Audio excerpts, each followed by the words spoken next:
Ever feel like you and your partner are just not on the same wavelength? It's like you want one thing, they want something completely different, and trying to get on the same page feels like an uphill battle. Well, forget all the magic spells and questionable advice you've read online. Today, we're going to dive into the actual science, the human behavioral science behind what really works when it comes to influence in relationships. I mean, come on, who hasn't had that thought? That little moment of pure frustration where you're thinking, just listen to me for 1 second. You just want to get your point across, and not just have them hear you, but have them really get it. Well, what if I told you there are predictable patterns in our brains that can actually help with that? Yep, that's right. The real secrets aren't in some dusty old book of spells. They are literally coded into our biology, into our brains. We're about to unpack some seriously powerful psychological concepts that explain how we all make decisions, how we figure out what's valuable, and why we say yes or no to things. All right, so quick disclaimer before we go any further. For this analysis, we're going to do something a little weird. We're putting the idea of love on the shelf, just for a few minutes. Instead, we're going to look at relationships through a very specific, very analytical lens, almost like a contract where value is being exchanged. Now, I know that sounds a little cold, but trust me, this framework is going to let us see the mechanics of influence in a really clear, objective way. Okay, so let's get right into our first big idea, the science of, well, controlling partners. And look, I know that word sounds kind of sketchy, but this isn't about manipulation. It's really about understanding a fundamental principle of how we all operate, and it's called return to base value. So, what is this return to base value? Think of it like your personal batting average. We all have an average level of performance for everything we do. Some days you're amazing, you hit it out of the park. Other days you're just terrible. But what happens most of the time? We drift back towards our average, our base value. And this one simple idea, man, it causes some huge misunderstandings. Take this classic example. There was an Israeli Air Force flight instructor, right? And he noticed something really strange. He was absolutely convinced that when he yelled at his pilots after a bad flight, they flew better the next time. But when he praised them for an amazing flight, they actually flew worse. So his conclusion? Yelling works and praise doesn't. The evidence seems so clear. But was he really seeing what he thought he was seeing? So here is where he went wrong.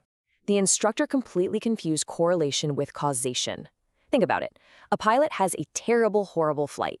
That's an outlier, right? It's way below their average. Statistically, what's most likely to happen on the next flight?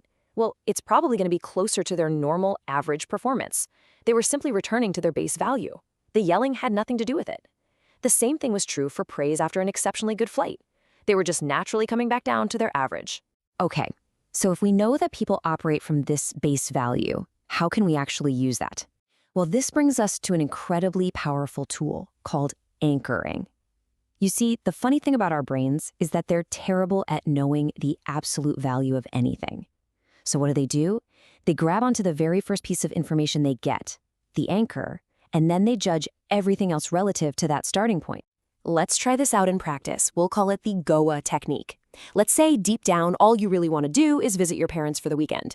Now, if you just ask for that, it's a negotiation, right? Maybe yes, maybe no. But what if you start with a huge anchor? You say, honey, let's go on a trip to Goa. They'll probably say, no way, that's way too expensive. But now their brain is anchored to Goa. So when you follow up with, okay, fine, can I just visit my parents then? Suddenly, that seems like a massive relief, a totally reasonable compromise. You've made your real request seem tiny by comparison. And once you see this, you start seeing it everywhere. You tell your friends you'll be 30 minutes late when you know you'll only be 15. The auto rickshaw driver wants 150, so you anchor him with a crazy low offer of 60. You tell your parents you think you failed the exam, and then when you reveal you actually got a 75, they're thrilled. It's all about setting that first number, that first expectation. You're controlling the perception of the final outcome. All right, our next tool is a big one. It taps into maybe one of the most powerful human motivators there is, our deep fear of losing something we already have. This is a little something called loss aversion. It comes from the brilliant minds of psychologists Daniel Kahneman and Amos Tversky. And it's super simple but profound. Basically, we hate losing things about twice as much as we enjoy gaining the exact same thing. That sting of a loss, it's powerful stuff. Just look at this. Gaining $100? Yeah, that feels good. We get like 1 unit of happiness. But losing that same $100? Oof, that feels twice as bad. We get 2 units of unhappiness. This crazy imbalance drives so much of what we do, from how we invest in the stock market to the choices we make at home. This iconic movie quote absolutely nails the strategy. First, let them get used to eating for free. It's brilliant. See, to make someone truly feel the pain of losing something, you first have to give it to them. You let them get used to it, make it part of their life, and then the threat of taking it away becomes a super powerful motivator. I mean, think about it. Why does every company from Netflix to Geo offer a 1-month free trial? It's not just to be nice. They're letting you get used to the service. They're letting it become a habit. So after that month, canceling doesn't feel like you're just avoiding a new expense. No, it feels like you're losing something you already possessed.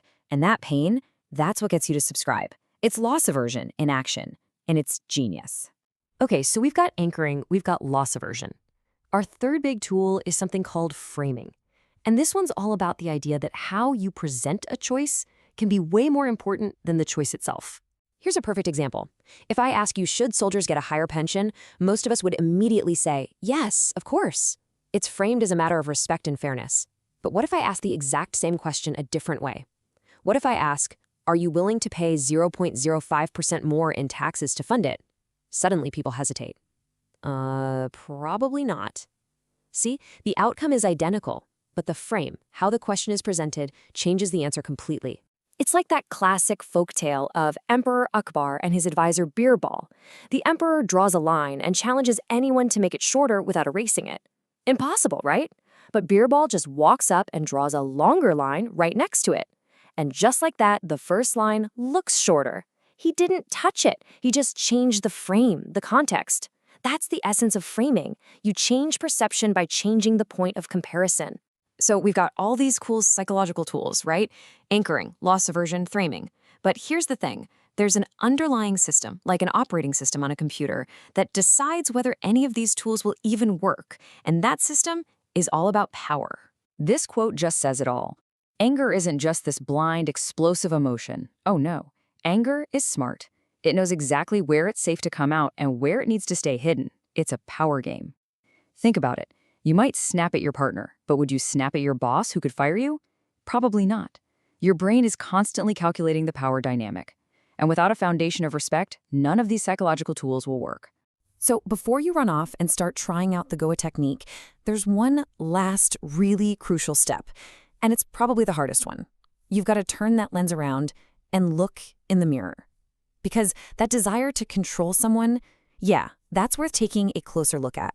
Get this. This is a fascinating and kind of funny finding from relationship research.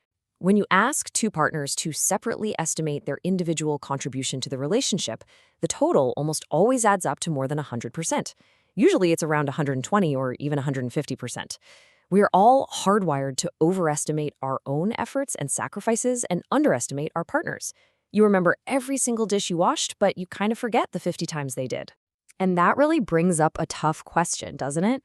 If you feel this strong need to control or influence your partner, it's worth asking yourself, why?